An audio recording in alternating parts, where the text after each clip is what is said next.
Your move, creep.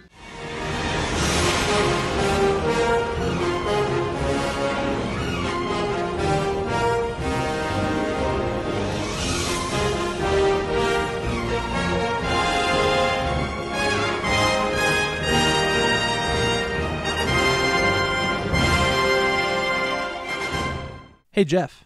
What's up? So I got something and I'm selling. What is it? Well, I can tell you the price first. It only costs $1. Would you buy it? I'd buy that for $1. Yeah! So hello, everybody. Welcome to another episode of Film Seizure. I'm Jason Oliver. I'm Jeff Arbuckle. And we have for you Paul Verhoeven's, I think it's safe to say, classic at this point, RoboCop. Yes, RoboCop, 1987? 1987.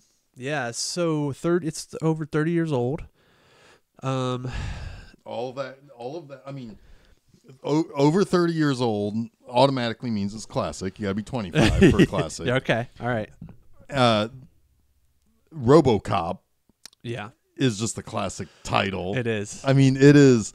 It's like, this is part of an era where cop was in a lot of titles. Like, you have RoboCop, you got Samurai Cop, Maniac Cop. You got Hollywood Cop was another Samurai Cop guy movie. It's like this is just Well, the 80s were also just kind of like a hotbed of cop movies. You had, you've got stuff like Beverly Hills Cop. Yeah, that another cop movie. Yeah, you've got another 48 hours. 48 Hours Cop. You've got Cobra Cop. You've got oh my God, yeah. You've got all the Lethal Weapons movies. The Lethal Weapon Cop. Yeah, a lot of cop movies. Yeah, I mean, this was just. A cop movie is kind of a classic genre, I guess. Yeah.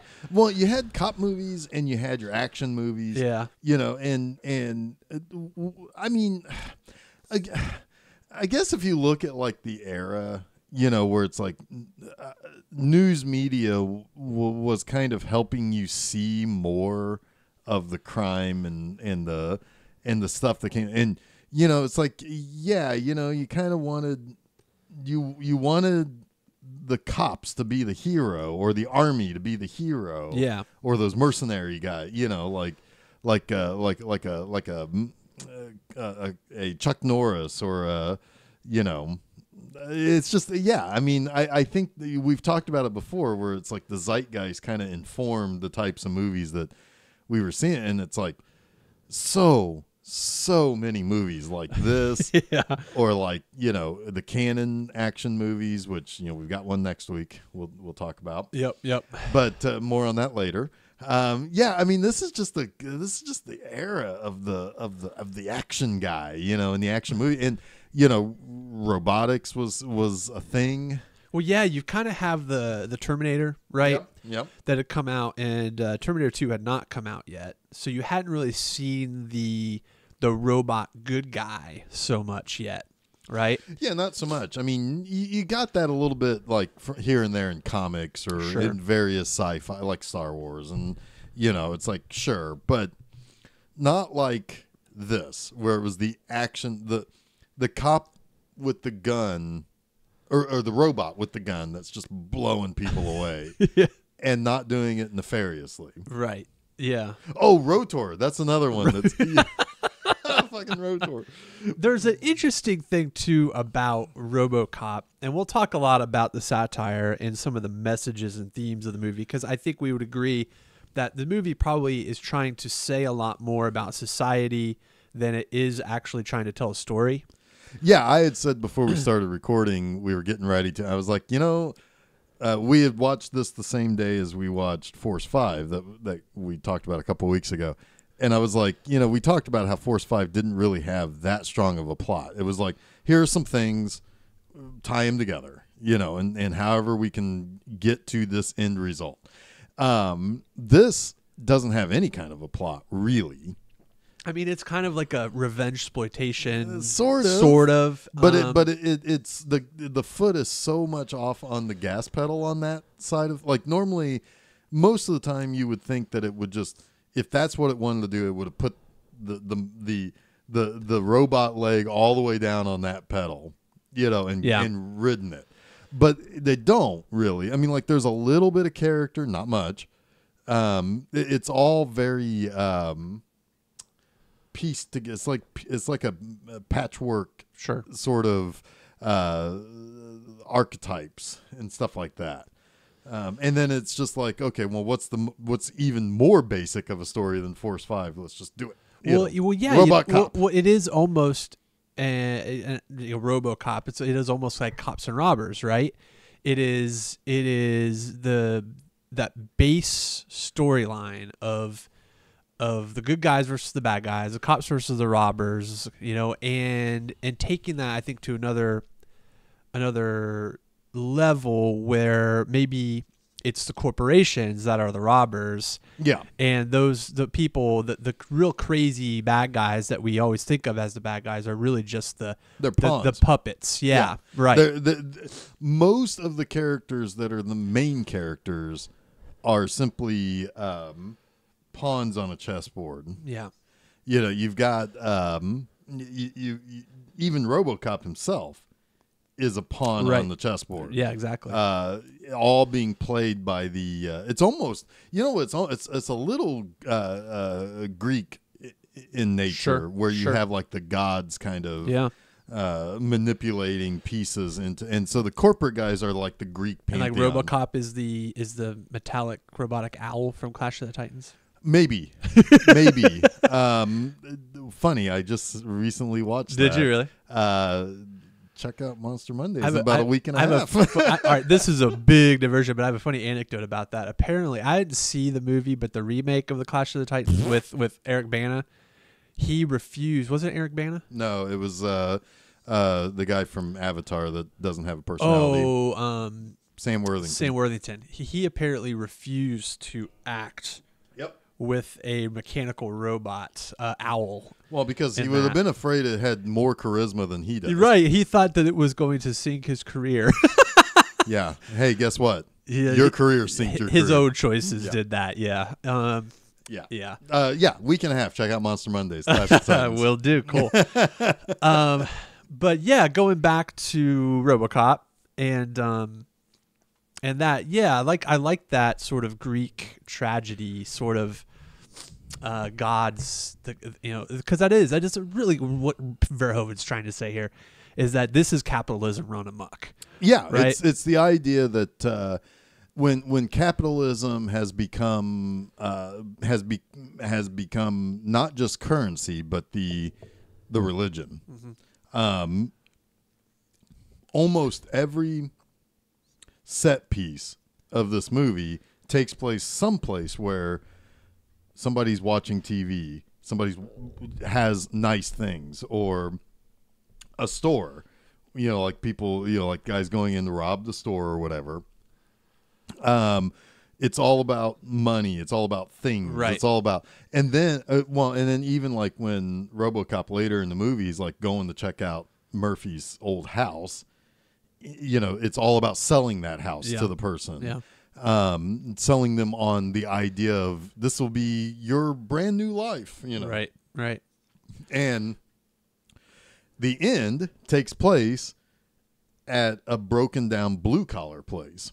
Yeah. Whereas the white collar is where, the white collar has elevated itself away from the public, and the final action scene between main bad guy and main good guy is taking place at a warehouse that is abandoned and completely worthless because there is no such thing as the blue collar anymore. Yeah, but what's interesting too is that in three separate occasions, the violence of what you would traditionally associate with the blue collar has elevated to the corporate high rise, right? And it's happened there, and it has infiltrated their world, right? Because they've sort of brought it upon themselves at this point, and all they want to do is try to erase it, right?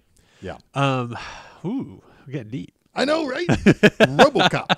RoboCop. There's a scene I really like to illustrate that point even further. I mean, there's a lot of blatant satire in this movie with the newscasting and everything, yeah. which so many great little moments and vignettes. But there's one moment of satire that I really like that's very understated. Dick Jones is giving one of his grand speeches to the executive board, right? Oh yeah. And he on all of the, I think it's before he introduces the 209. And on all of the screens to the side of him, he's talking about all the different places where the OCP has found profit in places that you would never imagine. He talks about places where there's typically non-profit. Right. Yes. And, he's talking about things like hospitals and a police department and all of these places. Space. Right? Space. Yeah. Right. And it just goes to point to that idea of this corruption and this privatization of the public good. Right. These things, these services that are supposed to elevate and serve humanity have become profitable to the OCP and thus corrupted. Right. Yeah. Right. Yeah. It's and you can see why. What was it? Was it the third one that Frank Miller got involved in? Was he involved in the second one? I think he directed the second one. Look that up because I know he was. The third one was barely a theatrical release. The reason why I'm saying, and I need you to look it up because it's like, I know I'm the comic book guy, but Frank Miller is easy to turn a blind eye to. RoboCop was directed by Irvin Kershner. That's fun. RoboCop 2? RoboCop 2. Yeah. I could have swore that. Yeah, Frank Miller's story. Okay. He steered clear of Hollywood for a really, really, really, really long time because he got dicked over by because I think he wrote a story. He may have directed 3. Nope, Fred Decker directed 3. Fred Decker. That's I knew Fred Decker did 3. Yeah, but he got 2 he was got the one over. that he wrote. I think and had the most influence on. He got dicked over because they took it away and rewrote it, and basically cut out all of the stuff that would have followed the first one a little bit more. 87's about the time that he did Dark Knight Returns, which is also steeped in that that satire of the media putting on a smile when there's atrocities going on. So it's kind of interesting, but you can see why he was interested in that. Since then, Frank Miller has gone completely and totally insane, and I cannot read his work anymore. Really? Yeah. That's too bad. Yeah. He went so far left, he came back around to the right. Let's put it that way. Well, to me, when you look at Paul Verhoeven, you look at his satire, I feel like Total Recall is a satirical successor to RoboCop in a lot of ways. It amps up that sci-fi, but it takes it to an intergalactic, I guess, idea, right, of this off-world colony, and again, like corporations that are manipulating reality. It's Verhoeven's mind is funny. Yeah, it's So I mean, it's one of those things where it's like this movie works on 2 different levels, right? Like I saw this movie when I was 10 or 11, right?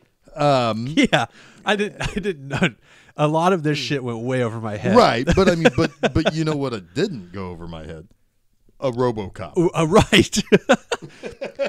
At its base level, this movie is just entertaining as hell. Yeah, it is. It can hit so many different, because it's like the thing is we could go out, find the person who is in every way the complete and total opposite of us, and say, have you seen RoboCop? And you can connect on RoboCop.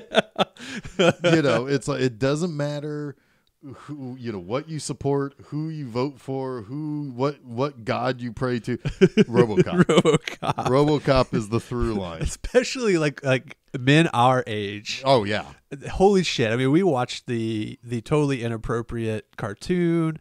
This RoboCop was was. They made toys for RoboCop. I know. This is one of the great franchises that was marketed to children. Like a graphically violent movie, right? Marketed to children. And this is, it's kind of funny, like the era of, it's like Rambo, and it's like Chuck Norris made R-rated movies too. It's like, and he was still marketed to it. It's Arnold Schwarzenegger. I mean, I don't know if Arnold Schwarzenegger made a PG-rated movie until the 90s, but Conan, all the kids saw Conan. Yep. I mean, all the kids saw Terminator. And, Commando. God, Commando. But then also you had things like The Predator. Yep. And it's like, these are things that are like, it's so funny how marketing worked in the 80s, because it's like, cartoons were basically half-an-hour commercials for a product. And yet people knew that, hey, we've got this weird little movie about a cyborg cop that's R-rated, it's violent as all get out, and it has a lot of things to say. But you know who we think we should try to get in those theater seats? Kids. And it's like... But you know what, too, though?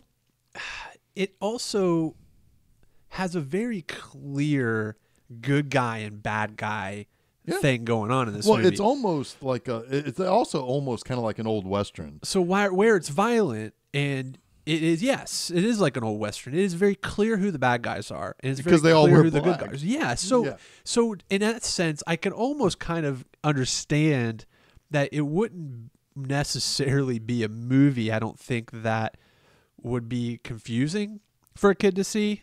No. But yes, definitely violent. It would be shocking, I think. I mean, it's got violence, it's got cussing, it's got nudity. A very brief nudity. Just a tiny little bit of nudity. Drugs. I think it's got the best. I mean, not the best because, nudity. But it's probably the most feminist use of nudity. Because it's just like Verhoeven did 10 years later with Starship Troopers.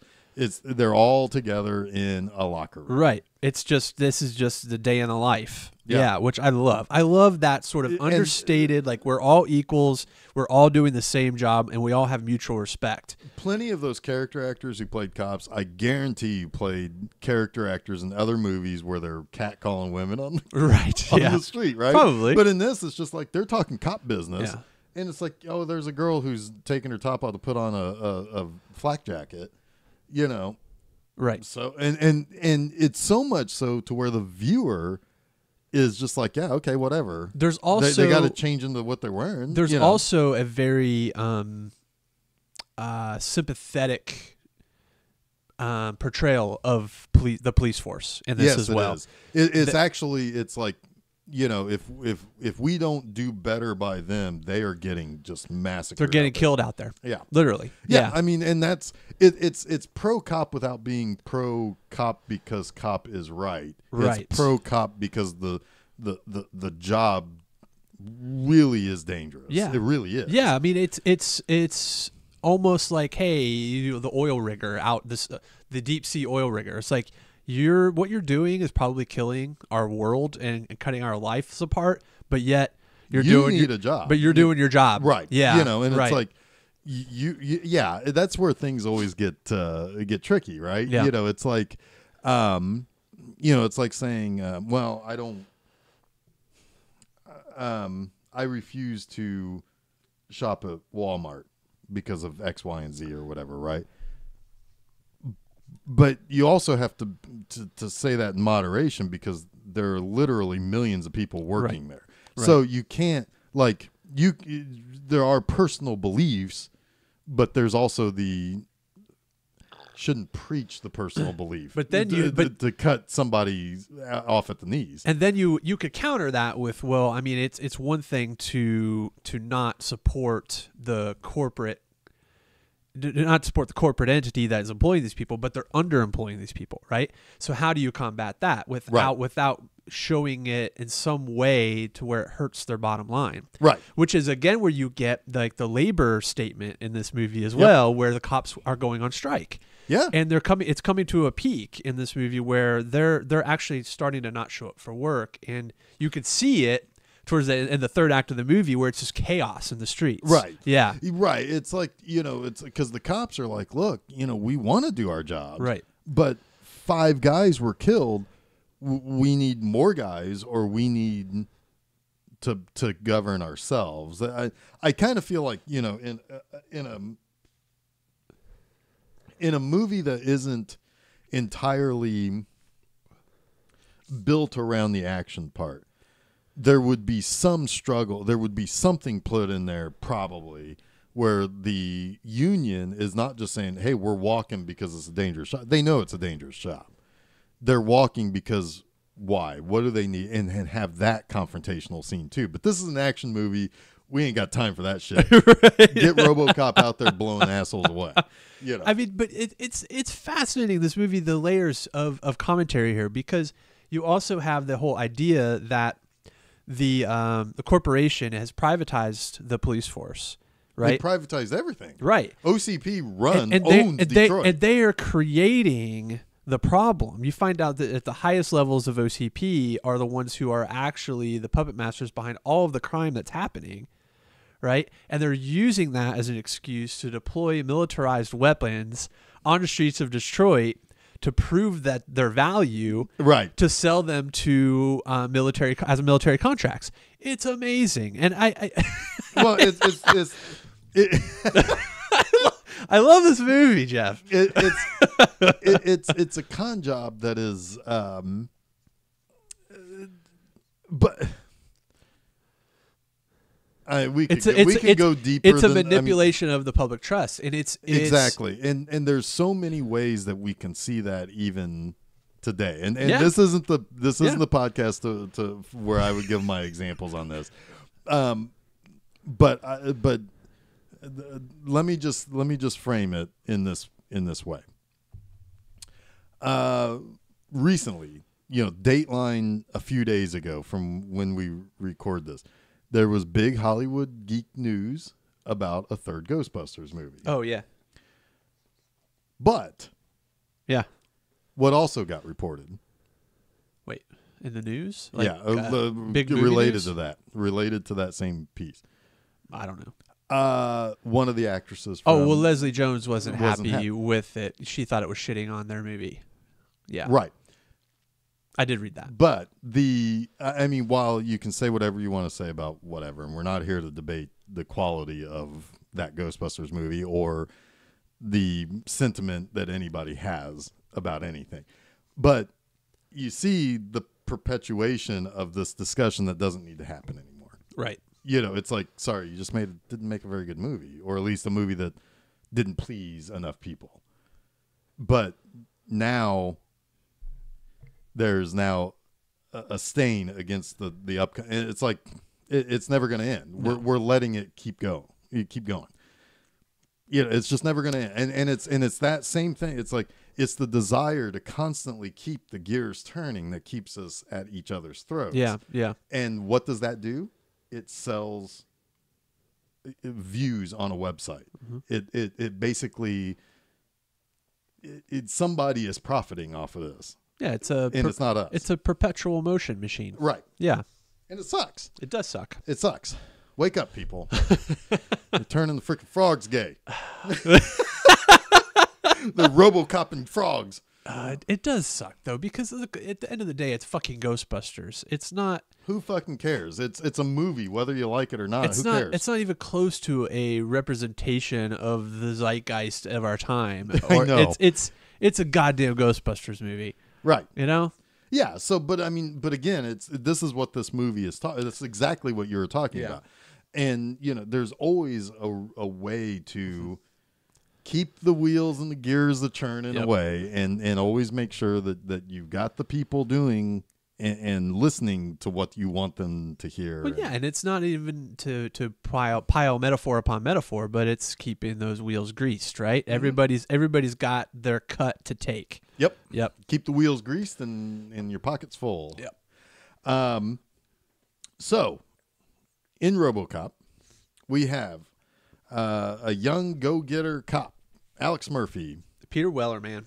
Good cop from another part of Detroit who gets moved to, is it the south side or is it? He was north side, wasn't he? I don't remember. But Detroit's been broken up into these. But welcome to quadrants. hell, Jeff. Yeah. And he was a good cop someplace else. And because OCP runs the cops, OCB being, I can't remember what it stood for. Oh, Omni. Oh, shit. I'm going to lose my geek card on this. Omni corporate people. Yeah, sure. So they run everything. They're the ones who privatized everything. And they run the cops. And what they're doing is they move cops around. And what you find out is that they've moved a certain group of people to the most dangerous quadrant of Detroit. It's Omni Consumer Products. There it is. There it is. So they've moved people that are good candidates to become RoboCop to the most dangerous place. So Alex it's incredibly nefarious. Yeah. Yeah, it is. Yeah. But it undermines the entire system. Right, yeah. Exactly. But at the same time, you need a result. Right. You got to do what you got to do to make the result happen. And that's interesting too, because Miguel Ferrer plays the head of that division of the security security division or whatever. Right. And he's not he's a twerp. He's trying to climb the corporate ladder, but at the same time he is actually trying to legitimately solve a problem.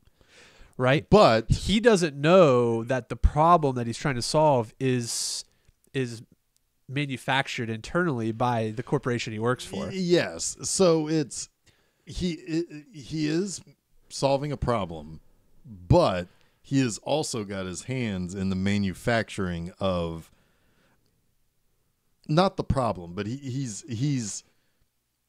the type of guy who's going to say at the end of the day, the ends justified the means. Oh, certainly. So if some people have to die, certainly doesn't matter because now we got RoboCops. Yes, but he is on the layers of bad guys in this. He's not at the top. No, he's not a good guy. Right. He's a turd. But he is a squirrely, greedy turd. Yeah. Not a mastermind turd. Yeah. Which is what Ronnie Cox is. He's the mastermind turd.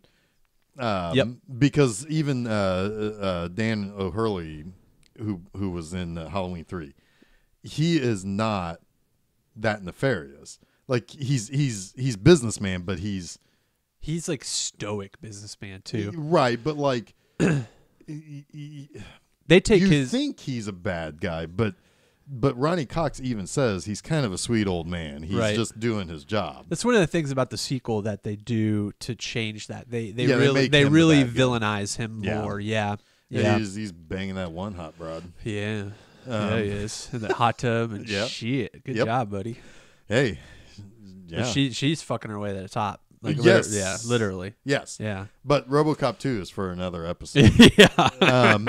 Anyway, but no, it's like you see the old corporate guy who's just making the money. It's like you get the impression that he's just old money doing what you do to make money. But he's not naive. He's not naive. He's probably fucked a lot of people over to get where he's got. Well, probably. But yeah, I mean, he's the guy at the top of the hill that everybody wants to knock off the hill. Sure. So everybody else is going to do worse things to knock him off the hill. Yep.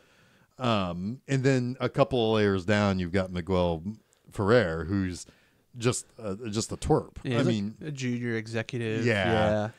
Executive in training, basically. Right. Yeah. Yeah. So Alex, so Murphy comes to the department of like hell, and he is going out on his first day with his new partner, which is Nancy Allen. What's her name in the Lewis? Oh yeah. And so Murphy and Lewis are headed out, and they respond to a call where Terrence Boddicker, who's played by Kurtwood Smith, is my favorite bad guy. He just ever. chews it up, man. Oh my God, he's the best. He's got some of the best lines ever as a bad guy, and the way he says it with his voice is just fantastic. We'll talk about that in a minute, I'm sure. And with perfect pinpoint conviction. Yes. Man. Then, so he and his guys, which are made up, Ray Wise is one of the bad guys. He's so they've stolen money from like a bank or something, and they're trying to get away. They think they've gotten away, but Lewis and Murphy figure out where they're at, and Lewis gets knocked out, and Murphy is kind of ambushed, basically. Yeah. And he gets his ass blown away. They're pretty stupid. Like, they really should have waited for backup. Probably. Yeah. They should have probably brought one of them Ed 209s with them. So Murphy gets just murdered. I mean, just flat out, like I'm surprised he has anything other than a neck and a head left. Yeah. It's graphic. I mean, it is graphic. But that scene and the scene before that where they test the 209 in the corporate boardroom. The 209 is a gigantic, like, looks almost like something that somebody would pilot, but it's a giant robot. Looks very Robotech. Yeah. It was the if you look at the cover of, or if you actually play the original version of Metal Gear, because the Nintendo version of Metal Gear cut out Metal Gear, but Metal Gear was based on the Ed 209. Really? Yeah, it looks just like Ed 209. Well, that scene where they test the 209 and it goes horribly wrong, and the poor little junior executive gets just absolutely eaten alive by bullets. That scene and the scene where Murphy gets shot and killed are super graphic. Yeah, I mean, those were the two scenes that were edited heavily for the theatrical release. Right, of course. Yeah, I mean, it was very easy to expect this movie to be an X rating in 1987. Yeah. So Murphy basically, because he signed all of his release forms, and because, as we found out, people were manipulated into place. People who would be the good candidates to be RoboCop were manipulated into their spots. Murphy ends up becoming RoboCop. They put them together, and I always loved the various scenes where it's cutting in and out while he's being put together. Me too. Because you get a little bit of passage of time, you get a little bit of just like what he would experience, because you're looking through his eyes, point of view. Yeah, and it's like people are talking about like things that don't sound good. Like how they thought they could save his left arm, but Miguel Ferrer's like, no, fuck that, get rid of that arm. Right. What are we wasting our time on that? Right. For? It's like he's just a head now. Yeah. It's like that's what you find out, really. Because everything else has been turned into a robot or into Oh, I love that effect of. I pointed out when it happened in the movie, and it always amazes me. In 1987, this movie is 30 plus years old, and I love the look of when RoboCop takes his helmet off. Yeah, and you see Peter Weller's face, and I try to every time I watch it, I'm like, how do they do that? They have the mechanic sort of cybernetic stuff around the back of his head, and then you can see this clear seam where his face begins. Right, where it's almost like stretched over. Right, and I'm trying, but it's clearly him acting, and it's his face. It is. They probably had like a blue screen. You think? I mean, it looks so good. I mean, right. It looks perfect. Yeah, it's pretty. It looks way better. Whoever is responsible for that effect they could do nothing else the rest of their career and hang their hat on that. I think it's tremendous. It's better than Stan Winston's Arnold Schwarzenegger digging out his eye in Terminator. Oh, yeah. But still, I mean, yeah. So, at this, for the rest of the movie, basically it's RoboCop doing cop stuff. Yeah. I mean, pretty much. And then finding out that, like, oh, wait, his memories still exist. Or something still. There's like these fragments of his psyche. Yeah. Yeah. And because at one point he's talking about how, like, he feels his wife and son, but doesn't remember them. Yeah, I like that. Yeah, it's almost like he probably feels an absence more than feels a presence, you know? right. Yeah. Yeah. So then, so it's just basically all leading to taking down Boddicker and taking down the Ronnie Cox. Yep. At that point, Yep. it's like there's really not much plot here. I mean, like, it's how do we get a guy into the RoboCop suit? Yeah. You know, and the rest of it is just world building. It's all world building. Yeah, a lot of just corporate maneuvering, world building, and then the bad guys who killed Murphy getting what's coming to them. Pretty much. Yeah. Pretty much. And it's, you know, so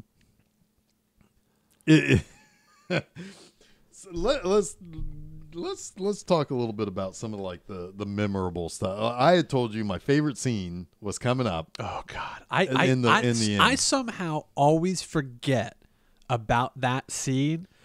It's for and 32 years I remembered this scene. And I love that I do, because every time I see it, I'm delighted by it again. So the big showdown, as we kind of mentioned, happens at an abandoned warehouse where Lewis has taken Murphy to kind of fix himself up a little bit. He gets attacked. He tries to arrest Ronnie Cox originally, but he finds out that he has a secret directive where he can't mess with anybody from OCP. Right. And then Ronnie Cox puts an Ed 209 on him. Yeah. And basically they have a big fight. So he's all messed up. And so Boddicker, who's been hired by Ronnie Cox, Dick Jones, to kill RoboCop so that it can remove him from the chessboard and bring about the Ed 209. And so Boddicker has been given the tracking device for RoboCop. So he goes to the warehouse and is basically like, okay, so here's what we're gonna do. We got these big giant fucking cannons. Oh, they are huge cannons. They're just blowing shit up. So they're basically going to try to kill RoboCop. Except for RoboCop kind of one-ups them in every possible way, pretty much. But one of the guys, Emil, he is like the main henchman, right? He's got this cool-ass future beard. Yeah, he's got the future villain beard. He's got a little bit of a rat tail going on. He just looks like a ne'er-do-well, if you will. So he's trying to run down RoboCop, but RoboCop's standing in front of a big tank that says toxic waste. Why it's here, I don't know. Don't care. Who knows? The guy runs his van into that, and then the back opens up, and like all this toxic waste comes spilling out. And here comes Emil, like a fucking monster man, with like all of his skin dripping off, and it's so gross. His fingers are all like floppy. Yeah, it's almost like he looks like he has been submerged in water for like a month, but in a matter of seconds, right? And his body's bloated and slimy, and it's so nasty. He can't walk. He's so he first comes up on Ray Wise, which is another lackey. He's like, "Get the fuck away from me!" He's like, "Don't touch me, man."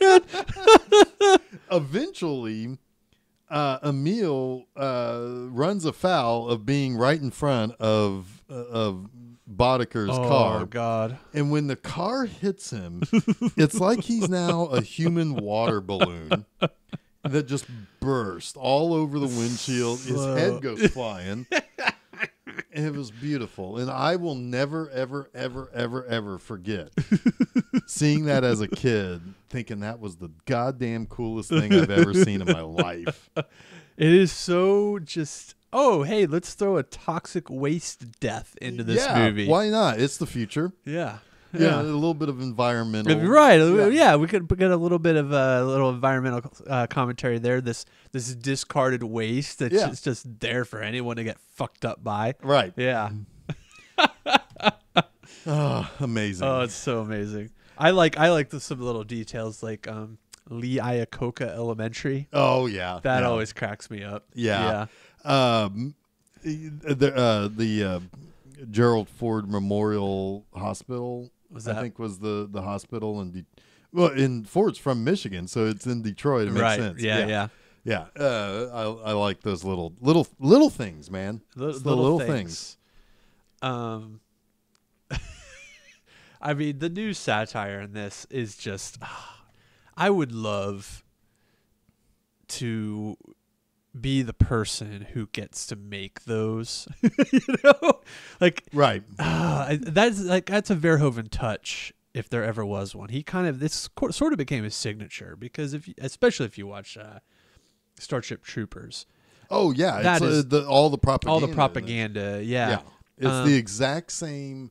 The movie opens the exact same way of a news or the propaganda. I mean, it's both the same thing, really. Yeah.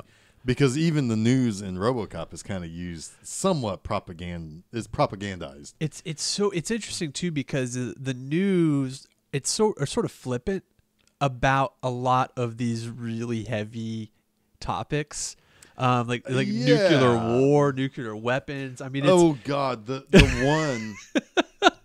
With the accidental explosion or the accidental firing of the peacekeeping station, right? Which is part of the Star Wars that killed 2 former presidents and 114 people or something. Yeah, because it fired upon Santa Monica. Yeah, or something. I think it was Santa Monica. Yeah. Oh my God.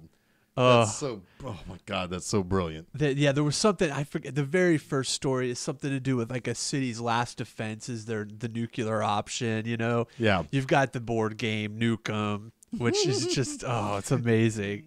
Like, just imagine Battleship, but with nuclear warheads, right? And the way that the family is talking to one another, but it's like, I'm no longer going to fund your defense system or whatever. Yeah. It's like, whoa, it's like actual political discourse. It's like, we're way beyond diplomacy, stuff like that. God, that's great. And then like the kids are like, fucking blow it up. Oh, it is. It is like this nightmare version of 1987. It is just... So it's 2019. Yeah. We're getting close. Yeah. Yeah, it's we kind of talked about it a little bit before, like just the types of movies and stuff that came out where this is a little more refined exploitation. If you really think about it, it's like, because again, it's like it has things to say, so it's refined in that nature, but the plot's kind of thrown away for RoboCop blowing shit up. Yeah, I mean it's, and that's the thing that it's like, movies in the '80s had a way of doing that where it's like, don't worry about being, Chariots of Fire or Out of Africa. Fuck those movies.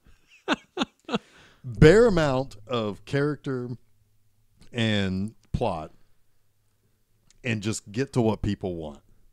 It's like, and Verhoeven is pretty good at sprinkling the stuff that means something in. And it attacks you almost on a subconscious level. Yeah, and I think that without that touch, this movie isn't even close to the classic that we consider it to be. I mean, if it were just RoboCop and that shell of a story without, I think, a lot of the satire, this movie is a B movie. Right. Yeah.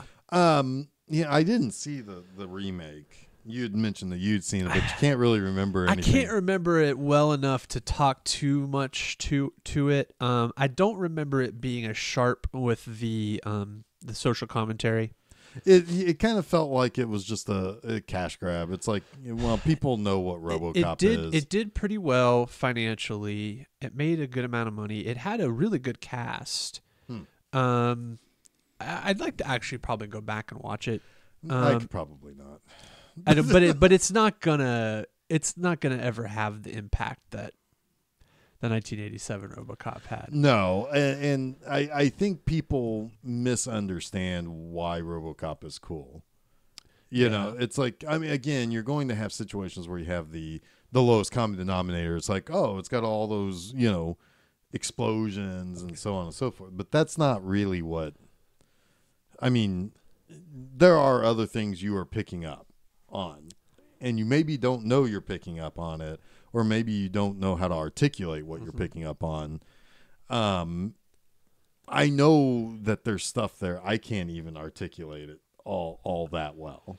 I like you said lowest common denominator, because we led with the episode with the lowest common denominator. I'll buy that for $1. Right, and you made the comment while we were watching it, like that you love how this is the thing that kind of connects everyone in this movie. Right, because good guys and bad guys are watching it, but you never see anybody of higher stature or any of the police watching it. You do have the executive, when they're going to the executive bathroom and Miguel Ferrer's going in there for the first time. He uses the line, "I'd buy that for $1." That's right. So it has trickled up, if you will, to the elite, quote unquote. It's like saying it would be like two executives.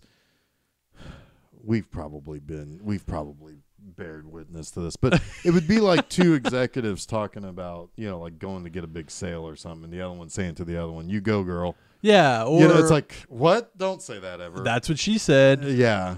I mean, that's what it is. Yeah.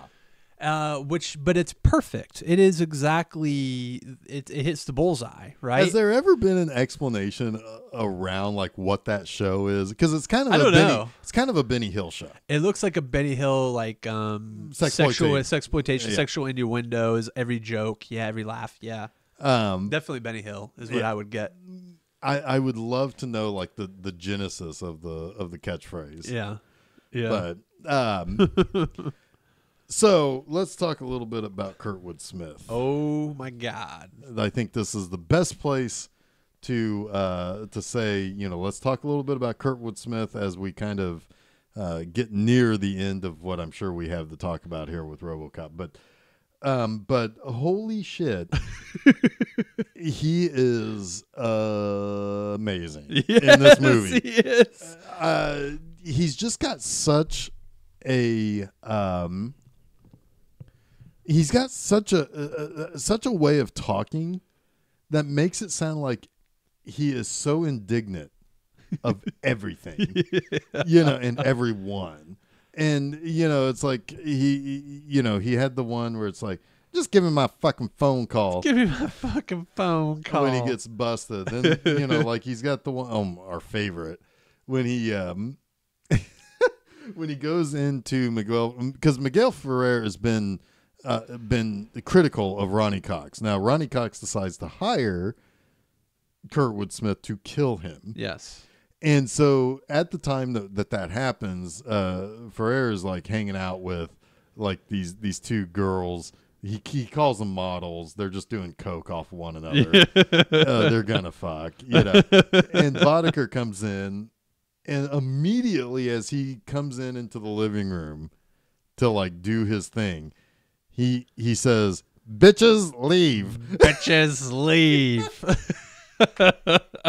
It's said with such pointed disdain and like annoyance. And it's so pointed that they don't question it. No. They just gather up their shit and get go. out. Yeah, they just get the fuck out. It's just so great. I mean, which good for them, because he's about to blow that fucking house up. Yeah. Yep. He shoots Miguel Ferrer a few times in the legs so that he is stuck. He plays a little disc that's from Ronnie Cox that says, "Hey, fuck off," and he even tries to buy his way out of the scenario by saying, "Whatever he's paying you, I'll double it right now." Double it. Yep. But that's not how Clarence Boddicker works. He, if anything, Clarence Boddicker seems to be, he enjoys the mayhem. Yes, but he is not one that will just immediately turn on the guy who paid him. No. Oh, he's got a job to do, and he's gonna do his job. He wants to blow the house up ultimately. Probably. Yeah. I mean, that's the thing that he wants to do the most, is blow that fucking house up. Yeah, he brought a grenade. Yeah. He's gonna use it. Yeah. Yeah. He is. Yeah. It's kind of interesting also where like deaths happen, but practically no afterthought is given, except for the cops who are out on the streets who are seeing their buddies die. They care about that. Yeah. Practically, like, there's no conversation about Miguel Ferrer's death. No. And the board meetings, it's business as usual. Yeah. Everybody's just going forward. Hell, I mean, the guy at the beginning that gets killed by the 209. I mean, there's a mild panic in the room, but the very next scene at work, nothing's wrong. Nothing's wrong. They fixed the glass, you know? Yeah. Shit's all cleaned up. We're moving on. Everybody shows up to the next board meeting. Yes, they do. And then when Ronnie Cox gets killed at the end, I said, it's like, man, that board has seen some shit. Because he gets killed in the board. Yep. He gets thrown out the window. Like, he gets blasted so many times. He goes out a window. And his arms grow. Down to his yeah, it's kind of like that Freddy Krueger effect. It's so weird. Yeah, the effect of watching him fall to his other death. Yeah. Like, I mean, he kind of dies multiple times in that scene, I guess. But it's I've always liked that, though. The Dick, you're fired. Thank you. Thank you. Because he explains what's going on. Yeah. Like, he even tells the main guy, it's like, he's picking it up. He knows it's what's like, I can't act against him. Yeah. So you got to do something about this. Wink, wink. Wink, wink. Robot wink. That's good stuff. Yeah. Oh, yes. But again, back to Kurtwood Smith. He, man, what's the other line he has? There's some good ones when he's meeting with the Italian guys over the drugs. Oh, I like the guns. Yeah, he's kind of like the Joker. Yeah, he is. In a lot of ways. He is. I mean, he's an agent of chaos. Yep. Against the in a world that order has built from the corporation. You know, because when you have a lot of order, chaos springs up like a disease. You know, it's yeah, it if nothing else, watch the movie for Kurtwood Smith. That's one of the problems that the sequels had, was that they didn't have anybody really as interesting as that character. No, they didn't. Yeah, the second one. Oof, the villains in that. The little kid he's a creepy little kid, but he's still a little kid. Right. It's like, yeah, RoboCop should pick him up and be able to wad him up like a piece of paper and throw him away. Yeah, exactly. Yeah, it's the funny thing is like with Kurtwood Smith, I was telling you, it's like he's the president of the Federation in Star Trek 6. God, that guy is his career. Yeah. I mean, he's done so much. I mean, it's delightful when he shows up in something. You know you're going to get something good. Yeah. Well. So, you got anything else you want to talk about with RoboCop? I'm trying to think. I don't think so. I think I've hit most of my notes here. I love the one thing I'll mention that I like a lot is the 209. The sound effects that they put on the 209. It's like, all whirring and like hydraulic sounding. Yeah, but that, and then when it's in trouble, well, it growls. Oh yes, it gives it like a cat. I think all of its sounds are like a big cat. It's like a lion or a tiger. Or something. And because it growls. But then when it's in trouble, when it's on its back after it I love that scene. Yeah, so RoboCop goes down a stairwell and he's chased by I love it so much. 209. And it reminds me of that Nissan robot. Remember from a while back that they tested it to go downstairs. Oh yeah. And it hits the stair and it just crumples and goes down the stairs. I always think of that because it's like, oh, we haven't improved since the 209. Because the 209 does that. It, like with its little foot, it's like it's like testing it, and then it's like, all right, I'm gonna go for it, and then it does, and it tumbles and it squeals, and then it's on its back, and it can't get up, It's like a turtle, and it's squealing like a pig. It kills me every time. the fact that the robot even has a personality to growl, you know, it's understandable. Where it's understandable why RoboCop might have a personality, or he smiles after he gets congratulated for killing killing Ronnie Cox. It's understandable. He's still a person in there, you know. But Ed 209 is not a person. Not at all. I love that scene. It's so silly. It's like, oh, is it safe? It's like tipping its toe in the water. And like RoboCop is like hanging back, like, I want to watch this. Yeah. I want to see what happens here. You know? And it gives you the payoff that you want. Yeah. It's like, yep, I want to see it tumble. Yeah. So good. Yeah, I mean, this is our childhood right here. Oh, you shit, know? yeah. I mean, good old fashioned R-rated 80s action. Hells yeah. A little bit of sci-fi in there. A little bit of dystopian future. A lot of dystopian future. Yeah, it's not a good place. Nope. At least Detroit isn't. Nope. We don't know anything else about any place else. Kind of like Demolition Man. You don't know what the world outside of San Angeles is. Yeah. You don't know what the world's like outside of Detroit, but you imagine it's probably not great. Yeah, it's probably you think maybe Detroit is where it's the worst. Yeah, but, because Detroit was the worst yeah, back then. Yeah. But this is where we're heading, is kind of the story. Yeah. Yeah. Did they ever get that RoboCop statue erected? I don't know. I'd heard that there was a Kickstarter that God, got that would funded. Be amazing. I'm pretty sure there's a RoboCop statue somewhere in Detroit. Oh, now. that is amazing. Isn't that great? That's just great. Oh, golly. God, that'd be, oh my God. Well, I mean, Philadelphia's got the Rocky statue, so yeah. What are you going to do? Detroit's got to have a RoboCop. Exactly. Yeah. So next week, we're going to take a look at another 80s action cop flick, this time starring Mr. Stallone himself. Oh, man, I'm looking forward to this one. Yeah. This is a movie we watched several years ago. Yeah. And we're just into it, man. Yep. It is a little movie called Cobra. It is Cobretti. It is based on a book, and we'll talk a little bit more about this. That book has technically been adapted twice, even though Cobra is not really what the book is about. But we'll get to that. We'll get to that with the next episode. Well, I'm already intrigued. Yeah. Well, we'll talk after we're done recording. So what can people do to find ye old Film Seizure? Well, you got to first turn on a computer and let that dial-up modem kick in. And then once you're connected, 2 hours later, go to filmseizure.com. Yep. Wait for the website to load. It might take about 20 minutes. Yeah. Then you can scroll through all of our past episodes and see which one appeals to you the most. Click on it. Wait for that next page to load, probably about 5 to 10 minutes. Mm-hmm. And then play the audio of the podcast itself. It'll take a little while to buffer. It's going to have to buffer, so you're going to have to probably go get lunch, come back in an hour, and then you're good to go. Yeah, there you go. Yeah.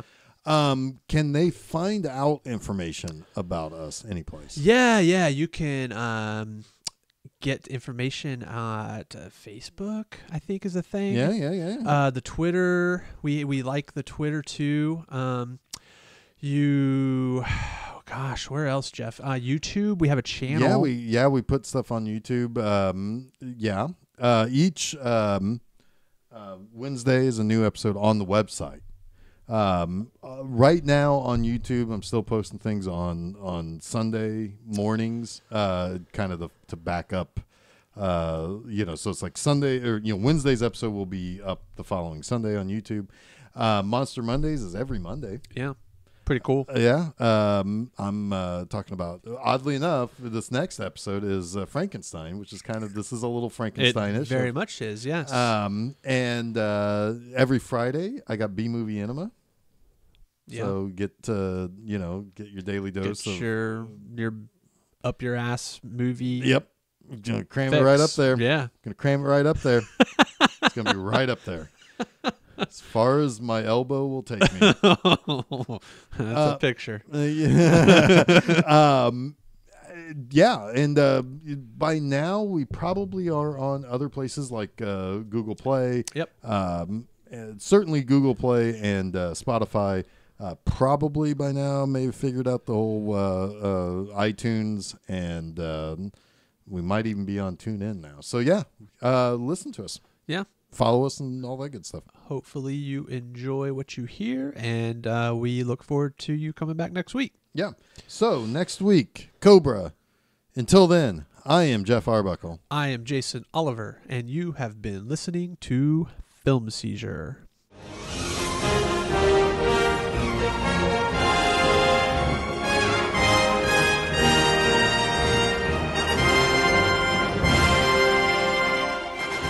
Dead or alive, you are coming with me.